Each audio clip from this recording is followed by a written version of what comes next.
Nakiisa ang Sablayan Municipal Police Station sa isinagawang serbisyo caravan ng Municipal Task Force LCAC Retold Community Support Program ng LGU Sablayan sa Sitio Balani, Barangay Ligaya noong Nobyembre 20 hanggang 21, kasabay ng pagdiriwang ng ika-8 anibersaryo ng Tagmaran Mangyan Taubuid Administrative Unit. Nakatanggap ang mga katutubong Mangyan ng iba't ibang serbisyo mula sa iba't ibang sangay ng pamahalaan.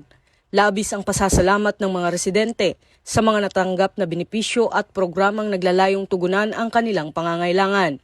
Ayon sa Sablayan MPS, ang ganitong klase ng aktibidad ay patunay na patuloy na pagtutulungan ng lokal na pamahalaan, kapulisan at komunidad upang maabot ang mga katutubo at malalayong lugar sa pamamagitan ng serbisyong diretsyo at nararamdaman.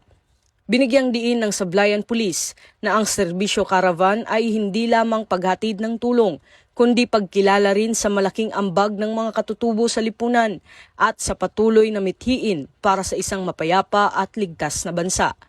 Ito ang bagong PNP para sa bagong Pilipinas, serbisyong mabilis, tapat at nararamdaman.